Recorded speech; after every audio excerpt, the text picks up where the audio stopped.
요즘 우리 교회 중고등학생들이 시험 기간을 보내고 있습니다. 더 이상 시험을 치르지 않아도 되는 분들은 시험 준비를 하고 있는 학생들을 보면 그때가 그립다라고 이야기를 합니다. 이제 물론 시험을 치르는 아이들에게는 전혀 이해할 수 없는 말이긴 합니다. 시험은 공부를 했든 안 했든 그동안 쌓아온 실력을 이제 확인해 보자며 우리 앞에 놓여지는 것입니다. 그리고 그 시험지를 받아드는 순간 누구도 속일 수 없습니다. 그 시험의 결과가 내 실력과 내 노력을 그대로 드러내기 때문입니다. 이미 학창 시절을 다 지나왔다고 해서 우리 인생에 더 이상의 시험이 없는 것은 아닙니다. 살다 보면 여전히 크고 작은 시험들이 끊임없이 찾아옵니다. 누군가는 시험을 반갑게 맞이합니다. 내 실력이 얼마나 되는지 한번 볼까라는 마음으로 자신감 있게 시험지를 펼치는 사람이 있습니다. 물론 그런 사람은 많지는 않습니다. 대부분 시험이라는 말만 들어도 마음이 불안해지고 가능하면 피하고 싶고 안 봐도 될 방법이 없을까 고민합니다. 하지만 내가 시험을 어떤 마음으로 대하든 결국 시험은 내 인생의 실력, 내 믿음의 깊이를 그대로 드러냅니다. 우리는 누구나 성장하기를 원합니다. 그런데 성장이라는 것은 스스로 내가 이만큼 열심히 노력했으니 이만큼 이뤘으니까 나는 성장했겠지 생각한다고 확인되는 것은 아닙니다. 성장을 위해서는 성실함과 인내, 꾸준한 노력이 반드시 필요합니다. 하지만 그것만으로도 충분하지 않습니다. 심리학자 캐럴 드웩은 이렇게 얘기했습니다. 진짜 성장은 검증을 두려워하지 않는 사람만이 경험할 수 있다. 성장을 위해 꼭 필요한 또 하나의 요소를 꼽는다면 바로 검증이라는 것이죠. 노력만으로는 자신의 실력이 어느 정도인지 객관적으로 확인할 수 없기 때문입니다. 검증 없이, 시험 없이, 평가 없이 내가 잘하고 있다라고 착각하는 경우가 얼마나 많은지 모릅니다. 2015년에 교육부에서 개정교육 과정을 발표하면서 2017년 이후에 거의 대부분 초등학교에서 중간고사, 기말고사와 같은 정기적인 시험을 치르지 않는 경우가 많아졌습니다. 시험에 압박 없이 자유롭게 학습할 수 있는 환경을 만들어주자라는 취지로 시행된 이 정책은 불필요한 경쟁을 줄이고 수행평가나 발표나 관찰 여러 가지 다양한 방식을 통해서 학생들의 역량을 종합적으로 평가할 수 있는 기회를 열었다라고 자평하고 있습니다. 취지는 괜찮습니다.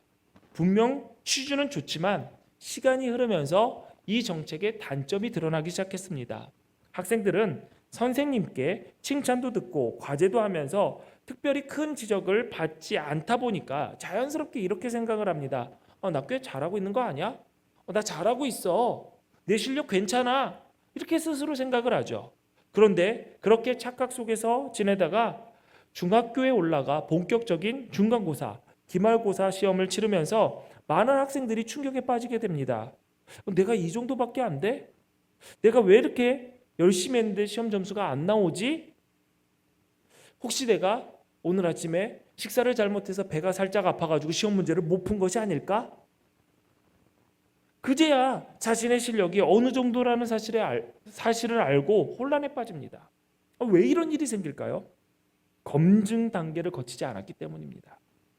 검증 없이 성장했다라고 하는 것은 스스로를 속이는 것입니다. 시험을 치르지 않았음에도 불구하고 내 실력이 향상됐다라고 믿는 것은 착각에 불과합니다. 우리의 신앙도 다르지 않습니다. 내가 평소에 괜찮은 믿음을 가지고 생각하고 있다 할지라도 사실 그것은 검증의 단계를 거치지 않으면 스스로 자랑스럽게 이야기할 수 없는 부분입니다. 예배도 드리고 봉사도 하고 헌금도 하고 기도도 하고 하루도 빼놓지 않고 말씀 묵상도 합니다. 누가 보기에도 특별한 문제가 없어 보입니다. 그런데 인생을 살다 보면 아무리 기도해도 응답되지 않고 내 힘으로 도무지 해결할 수 없는 그 문제들이 찾아오게 됩니다. 그렇게 우리 앞에 시험지가 놓이는 순간을 맞이하게 되지요. 그리고 그때 비로소 우리는 깨닫게 됩니다. 지금 내 믿음의 수준이 어디쯤인가? 내 신앙의 기쁨은 얼마나 되는가? 바로 그 시험을 통해서 확인하게 되는 것이죠. 그 시험지를 믿음으로 잘 풀어내면 하나님께서 우리에게 주시는 것이 있습니다. 그것은 성장이고 성숙이라는 이름의 수료증입니다. 그런데 하나의 검증이 끝나면 또 다른 검증이 우리를 기다리고 있습니다. 신앙의 여정은 반복되는 시험의 연속이에요. 시험이 끝나면은 또 시험이 있어요. 이번에 기말고사 끝나면 제가 얘기하는데 여러분 졸업하지 않는 이상 다음 학기 중간고사 봐야 됩니다. 한 번 시험을 봤다고 해서 그 시험이 마지막 시험이 아니라는 것입니다. 그리고 한 번 시험을 잘 봤다고 해서 실력이 모두 완성되는 것은 아니라는 것이죠. 중간고사가 끝나면 기말고사가 기다리고 있고 1학년이 끝나면 2학년, 3학년 계속해서 새로운 시험, 새로운 단계가 이어집니다. 이 검증과 이 시험의 반복 속에서 실력은 점점 쌓여져 갑니다. 그리고 새로운 단계로 전진할 수 있게 됩니다. 이러한 과정을 통해서 우리는 더욱더 단단해지고 더 깊이 하나님을 알아가는 신앙의 성숙을 이루어 가게 되는 것이죠. 하나님의 사람들도 똑같은 검증의 과정을 반복적으로 겪었습니다. 아브라함의 삶을 한번 떠올려 보십시오. 하나님께서 아브라함에게 약속하셨습니다. 내가 너를 복의 근원으로 삼겠다. 내가 너를 통해서 큰 민족을 이루게 하겠다. 그 약속을 붙잡고 아브라함은 익숙한 고향을 떠나서 가나안을 향한 여정을 시작했습니다. 그것이 첫 번째 검증의 순간이었던 것이죠. 하나님의 말씀을 듣고 머뭇거리지 않고 순종하며 행동했습니다. 이렇게 아브라함은 첫 번째 시험을 잘 치렀던 것입니다. 가나안에 도착했을 때 아브라함은 또 한 번의 시험지를 받게 됩니다. 모래상수리 나무 아래에서 우상숭배가 가득한 영적인 어두움과 그 땅을 이미 차지하고 있었던 가나안 사람들의 장대함을 보게 됩니다. 그러나 그 자리에서 아브라함은 이 땅의 주인은 너희가 아니다. 복을 주시고 생명을 다스리시는 분은 너희가 섬기는 그 우상이 아니라 바로 여호와 하나님이시다. 이렇게 하나님의 이름을 부르며 그곳에 제단을 쌓아 하나님께 예배했습니다. 그렇게 아브라함은 두 번째 시험지에 답안을 적어 내려갔습니다. 그런데 아브라함도 결국 기근이라는 고난이도 문제 앞에 흔들리게 됩니다. 순간 하나님의 약속을 잊어버립니다. 세상의 소문에 귀를 기울이며 애굽으로 내려가는 가나안 땅, 약속의 땅을 버리고 애굽으로 내려가는 오답을 선택하게 됩니다. 그 결과 아브라함은 수치와 위기를 겪게 되지요. 하지만 하나님은 그런 아브라함을 그대로 내버려 두시지 않았습니다. 하나님께서 친히 그를 애굽에서 이끌어내셨고 다시 약속의 자리 가나안으로 옮기셨습니다. 그리고 하나님은 아브라함의 제사를 그곳에서 다시 받으셨죠. 아브라함이 그곳에서 제단을 쌓고 여호와의 이름을 부르며 이렇게 결단을 합니다. 이제 더 이상 상황이 흔들리지 않겠다. 나는 하나님의 약속을 따라 믿음으로 살아가겠다. 이것이 바로 빨간 짝대기가 딱 그어진 문제 위에 다시 올바른 답을 써 내려간 순간입니다. 우리도 문제를 다 맞힐 수는 없습니다. 때로는 오답을 쓸 때도 있지요. 하지만 중요한 것은 틀린 문제를 그대로 내버려 두는 것이 아니라 다시 약속의 말씀을 붙잡고 믿음의 답으로 고쳐 써 내려가는 것입니다. 자, 이 정도면 시험이 다 끝날 법도 한데 아브라함 앞에는 또 다른 검증이 기다리고 있습니다. 가만히 살펴보면 하나님께서 아브라함을 믿음의 조상, 복의 근원으로 세우기 위해서 단계별로 정교하게 검증의 과정을 준비하셨다라는 것을 알 수 있게 됩니다. 특별히 너로 인해 모든 민족이 복을 받겠다라는 그 하나님의 약속, 복의 근원으로 바로 서기 위해서는 반드시 확인해야 할 영역, 빼놓지 말고 꼭 풀어야 할 필수 영역이 있었던 것이죠. 그것이 바로 대인관계 영역이었습니다. 우리가 살아가면서 만나는 여러 가지 시험 중에 우리를 가장 힘들게 하고 때로는 가장 아프게 하는 것이 사람을 통해 찾아오는 시험입니다. 세상에 어려운 일이 많지만 그 중에서도 가장 어렵고 복잡한 것은 바로 사람과의 관계입니다. 특히 교회에서 만나는 사람들과의 관계는 더욱 그렇습니다. 우리가 교회라는 울타리에서 사람들을 만나면 보통 사람들은 늘 좋은 말과 따뜻한 인사를 주고받습니다. 그렇기 때문에 우리는 사람과의 관계에서 특히 교회에서 대인관계를 관계에서 이런 따뜻한 말을 주고받는 것을 익숙해 합니다. 그러다 보니 우리 안에 있는 그 죄된 본성과 연약한 본성이 쉽게 드러나지가 않는 것이죠. 그렇다고 해서 우리가 성도들과 대인관계를 잘 맺거나 기술적으로 뛰어난 사람들, 굉장히 성품이 좋은 사람들은 다 아니라는 것을 여러분 스스로 보면 다 알게 됩니다. 많이 부족하고요. 우리 모두 다 서로 부족한 사람이라는 것을, 연약한 사람이라는 것을 잘 알고 있습니다. 그런데 이러한 관계 속에서 자꾸 어긋나다 보니까 어떤 사람들은 이렇게 생각하기도 합니다. 이렇게 어렵고 때로는 상처받을 수 있는 교제를 하면서 위험을 감수하기보다는 아예 교제를 피하거나 내가 안전하다고 생각하는 몇몇 사람들과만 관계를 맺으려고 하죠. 하지만 신앙생활을 하면서 대인관계를 포기할 수는 없습니다. 왜냐하면 하나님께서는 우리를 혼자가 아닌 공동체 안으로 부르셨기 때문입니다. 믿음도 사랑도 결국 사람과의 관계 속에서 자라고 부딪히고 검증되며 깊어지는 것입니다. 교회는 단순히 내가 하나님을 예배하러 오는 장소가 아닙니다. 그 이상으로 공동체가 함께 하나님께 예배하기 위해서 우리는 이 자리에 모인 것입니다. 성령께서 우리를 하나로 묶으셨다고 성경은 이야기하고 있습니다. 여러분 옆자리의 사람들 한번 보세요. 그럼 나랑 묶인 사람이 어떻게 잘 지내고 있는지 한번 보세요. 정말 묶인 것 같아요. 왜냐하면 조는 사람 옆에 항상 조는 사람이 있어요. 묶였나 봐. 여러분 조면은 좀 그거는 안 묶여도 됩니다. 자, 하나님은 우리를 성령으로 하나 되게 하셨고 우리는 그 하나됨을 힘써 지켜야 하고 너와 내가 아닌 우리로서 서로를 세워나가며 그리스도의 몸으로 지어져 가는 것이 바로 교회의 본질적인 목적입니다. 그리고 하나님은 우리의 믿음을 바로 이 사랑과의 관계를 통해서 검증하시기를 원하십니다. 내가 영적으로 충만한 가운데 있는가? 이 질문은 내가 열심히 예배를 잘 드리고 감정적으로 은혜를 느꼈다고 해서 확인할 수 있는 문제가 아닙니다.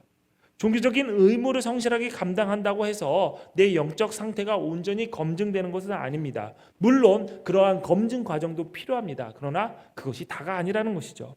하나님은 사랑과의 관계를 통해서 우리가 진짜로 어떤 상태에 있는지 점검하십니다.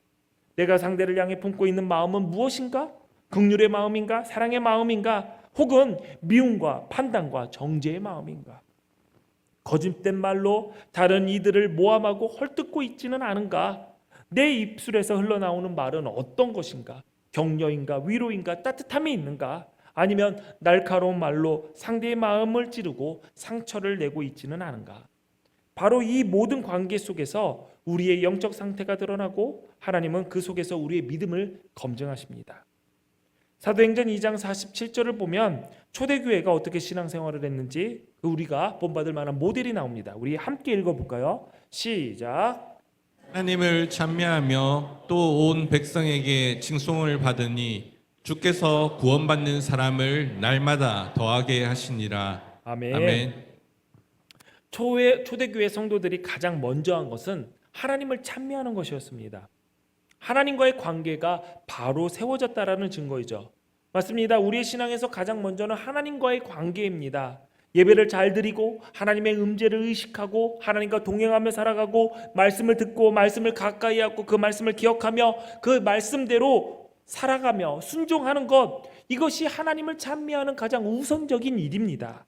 그러나 그것이 끝이 아니죠. 말씀은 분명히 이어집니다. 온 백성에게 칭송을 받았다. 하나님과의 관계가 바르게 세워진 사람들에게 공통적으로 드러나는 현상은 무엇이냐? 대인관계에서도 그 성숙함이 드러난다는 것이죠. 사람과 사람 사이의 사귐 안에서 하나님의 영향력이 분명히 미치기 때문입니다. 만약 우리의 사귐 속에 하나님의 통치가 없다면 대부분 처음엔 좋았다가 끝은 좋지 않게 되는 경우가 아주 많게 됩니다. 여러분 우리의 삶을 한번 돌아보십시오. 처음에는 분명히 좋았던 관계가 시간이 지나면서 틀어지고 멀어지는 경우가 계속되고 있지 않나요? 왜 이런 일들이 반복이 될까요? 그 이유는 그 관계 속에서 하나님께서 일하심이 빠져 있기 때문입니다. 하나님의 통치가 그 관계 속에 없기 때문이죠.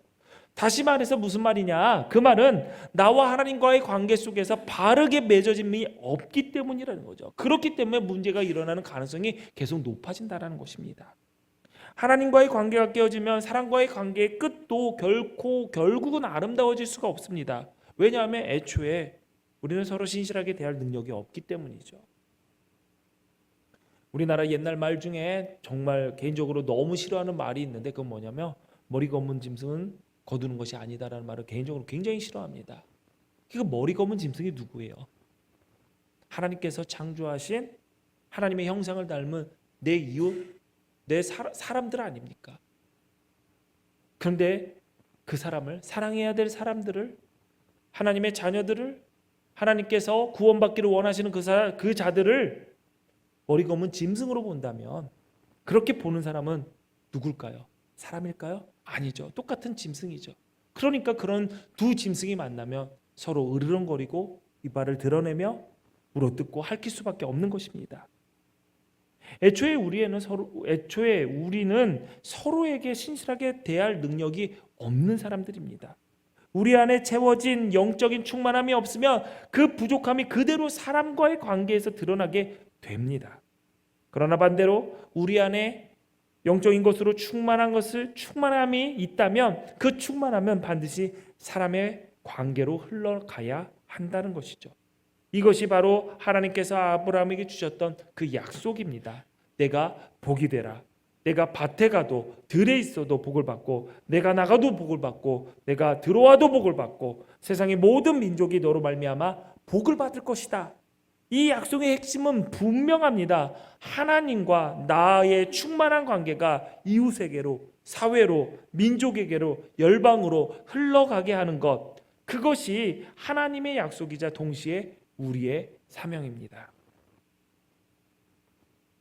그러므로 우리는 먼저 가까운 관계 속에서 늘 우리의 영적 상태를 늘 점검해야 됩니다. 부부관계 속에서 내 남편을, 내 아내를 내가 어떤 마음으로 대하고 어떤 마음으로 말하고 행동하는지 살펴봐야 됩니다. 부모를 향한 내 말과 태도 속에 내 영적 상태가 드러난다는 사실을 잊지 마십시오. 내 자녀를 향한 내 마음과 태도와 말에 내 영적 상태가 드러난다는 생각도 기억해야 됩니다. 내가 속한 공동체, 내가 속한 선교회, 속해 봉사의 자리에서 성도를 향해, 목회자를 향해 내가 어떤 마음을 품고 어떤 말을 하고 어떻게 행동하는지 바로 그것이 나의 영적 상태의 바로미터가 되는 것이죠. 본문에 아브라함과 조카 롯의 양과 소와 장막이 많아졌다라고 기록되어 있습니다. 그런데 문제는 그 땅이 그들과 함께 살기에 넉넉하지 못했던 것이죠. 서로의 소유가 많아지면서 결국 함께 동거할 수 없는 상황이 벌어졌고 그로 인해 다툼이 시작이 되었습니다. 사람들은 종종 없어서 힘들다라고 말을 합니다. 그런데 현실을 들여다보면 소유가 많아질 때 오히려 더 다툼과 어려움이 생기는 경우가 훨씬 많습니다. 물질적인 풍요가 오히려 관계를 더 쉽게 깨트리죠. 교회도 마찬가지입니다.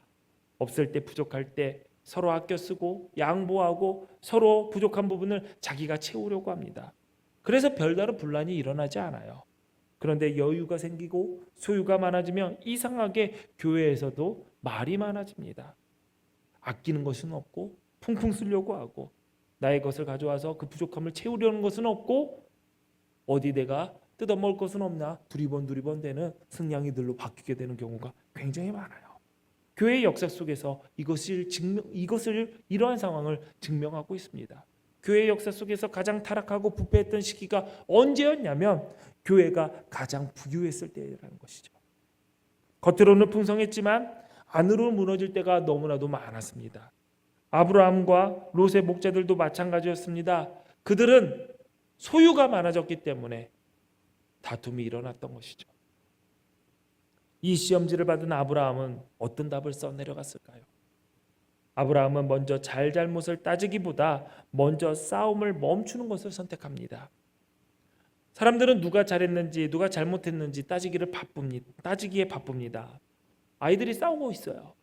그러면 어른들이 가가지고 싸우는 아이들에게 야 너네들 왜 싸우니? 그렇게 물어보지 않습니다. 가장 먼저 그 싸움부터 말립니다. 멈추게 합니다. 잘잘못을 따지는 것은 나중 문제라는 것이죠. 성숙한 사람들은 누가 잘했고 누가 잘못했고를 분별하고 판단해 주는 사람이 아니라 일단 일어나는 분쟁과 싸움을 멈추게 하는 사람이 있죠. 더 이상의 상처를 키우게 하지 않고 관계를 회복할 수 있는 여지를 남겨놓는 사람들이 바로 성숙한 사람들이라는 것입니다. 교회가 추구해야 할 모습도 바로 이것입니다. 누가 옳으냐를 따질 필요가 없다라는 거죠. 물론 그것이 아예 가치가 없다라는 것은 아닙니다. 그러나 그것은 우리의 일이 아니라는 것이죠. 판단하시는 분은 오직 하나님이십니다. 그러니 우리의 일은 지금 다툼과 분쟁이 있다면 그것을 멈추게 하는 평화의 사람이 되어야 된다는 것이죠. 공동체를 지키는 성숙함을 우리는 선택해야 됩니다. 마태복음 5장 9절 말씀 우리 같이 읽어볼까요? 팔복 중에 하나입니다. 시작. 화평하게 하는 자는 복이 있나니 그들이 하나님의 아들이라 일컬음을 받을 것이며. 아멘.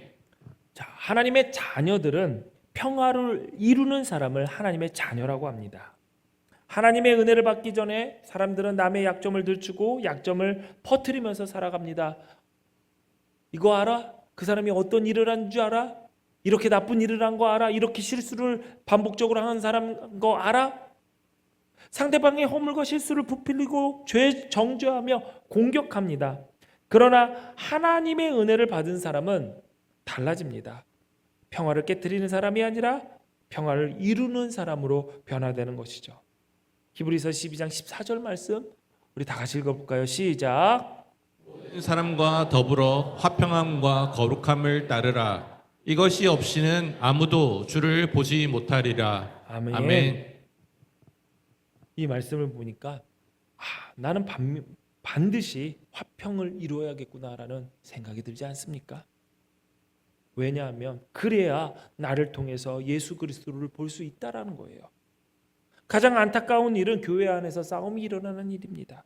성도들끼리 다투고 분열하며 그 공동체는 가장 먼저 예수 그리스도를 보이지 못하게 됩니다.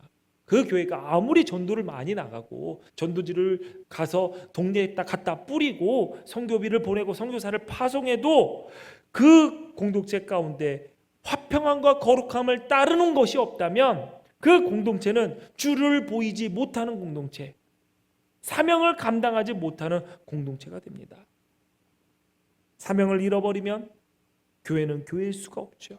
세상 속에서 예수님을 드러내지 못하는 것은 사명을 감당하지 못하는 것이죠. 교회는 세상에 예수 그리스도를 보여줘야 됩니다. 그러므로 우리는 언제나 평화를 이루는 사람으로 하나님의 자녀답게 화평을 이루는 일에 힘써야 됩니다. 그렇지 않으면 아무도 예수 그리스도를 보지 못합니다. 우리는 예수 그리스도를 전하고 복음을 선포하며 예수님이 어떤 분이신지 알리는 사명을 가진 사람입니다. 그리스도의 편지이자 그리스도의 향기입니다. 그러므로 여러분 화평을 이루는 사람이 되시기를 축원합니다. 아브라함이 시험지에 쓴 두 번째 답은 자신의 권리를 내려놓는 것이었습니다. 창세기 13장 9절에 보니까 아브라함은 롯에게 이렇게 말합니다. 내 앞에 온 땅이 있지 아니하냐? 나를 떠나가라. 내가 좌하면 나는 우하고 내가 우하면 나는 좌하리라. 아브라함은 롯의 삼촌입니다. 서열로 따지면 윗사람이기 때문에 당연히 아브라함이 롯에게 야 내가 삼촌이니까 내가 먼저 정할 테니까 너는 내가 정하고 나서 네가 알아서 정해라 라고 할 수 있었던 것이죠. 더군다나 롯이 누리고 있는 이 부유함도 아브라함의 믿음의 길을 따라갔기 때문에 얻었던 열매이기도 합니다. 아브라함 마음속에 그런 생각이 있을 수 있어요. 야, 내가 나 따라다녀서 너 복 받은 거야. 나 따라다녀서 너 이렇게 부자 된 거야. 그러니까 내가 먼저 좋은 것을 선택할게 라고 얘기할 수 있을 것입니다. 그럼에도 불구하고 아브라함은 자신의 권리를 주장하지 않았어요. 많은 사람들이 이렇게 생각을 합니다. 나는 내 권리를 지켜야 된다. 잃어버렸던 내 권리를 찾아야 된다 라고 생각을 하죠. 그래서 그 권리를 누군가가 침해한다라고 생각을 하며 불같이 화를 냅니다. 불공평하다고 싸웁니다. 그리고 상대방이 바뀌어야 된다라고 고집을 하죠. 우리가 다툼과 분쟁이 있을 때 가장 먼저 내가 잘못입니다, 내 탓입니다 하는 경우가 드뭅니다. 뭐라고 얘기를 하죠? 너 때문이다. 그러니 너가 먼저 바뀌어야지 나도 바꿀 것이다. 부부관계 사이가 안 좋습니다. 그럼 누구 때문이죠? 상대 때문입니다. 해결하는 방법은 뭐죠? 상대가 먼저 바뀌어야지 나도 바뀐다고 얘기를 합니다. 그러면은 평생 바뀔 가능성이 없는 거죠. 왜 이렇게 상대가 바뀌어야지 내가 바뀌고 내 권리는 내가 찾고 내 권리는 내가 주장한다라고 생각을 하고 고집할까요? 가만히 돌아보면 그런 고집 뒤에는 하나님께서 모든 상황을 통치하고 계신다라는 믿음이 없기 때문 아닙니까? 하나님을 신뢰하지 못하니까 내가 모든 것을 쥐고 지키고 찾으려고 하는 것이죠. 하나님께서 관계 속에서 영향을 하나님의 통치를 발휘하시지 않는다고 믿고 있으니까 내가 먼저 변하면 손해보는 것이다라고 생각하는 것이겠죠. 하지만 믿음의 사람은 다 다릅니다. 하나님께서 그 모든 상황을 주관하심을 믿기 때문에 내가 먼저 바뀌고 내가 먼저 양보하고 내가 먼저 내려놓을 수 있게 되는 것이죠. 이럴 때 하나님은 자기를 신뢰하는 자들을 가장 선하고 복된 길로 인도하십니다. 사랑하는 여러분, 오늘도 하나님은 우리의 인생 앞에 시험지를 놓으십니다. 그 시험지는 때로는 예고 없이 찾아오는 고난의 문제로, 때로는 사랑과의 관계 속에서, 때로는 내 뜻대로 풀리지 않는 현실의 문제로 찾아오곤 합니다. 그 시험지를 어떻게 풀어가는가, 그것이 곧 내가 어떤 사람인지, 내가 지금 어디쯤 와 있는지를 보여주게 됩니다. 중요한 건 우리가 모두 실수도 하고 오답도 쓴다라는 사실입니다. 하지만 하나님은 우리를 포기하시지 않습니다. 우리가 시험지를 덮어두고 안 푼다고 도망간다면 다시 시험지를 펼쳐주시고, 잘못된 답을 써 내려갔다면 다시 답을 고쳐 쓸 수 있도록 도와주시고, 우리를 다시 약속의 자리로 돌아가게 하실 것입니다. 여러분 앞에 놓여진 각자의 시험지에 여러분은 어떤 답을 적어 내려가시겠습니까?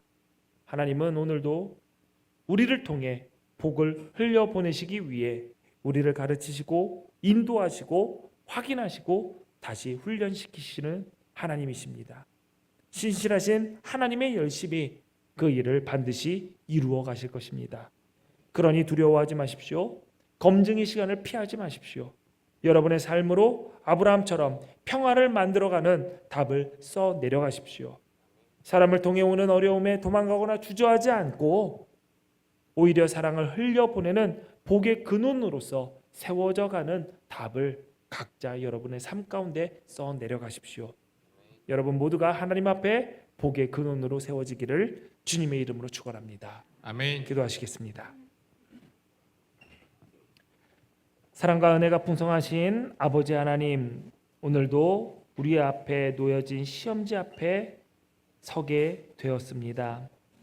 부족하고 연약한 우리를 불쌍히 여기시고 우리가 그 시험지를 두려워하여 도망가지 않게 하시고, 만약에 잘못된 오답을 썼다면 고쳐 쓰게 하시고 다시 일어서게 하심에 감사드립니다.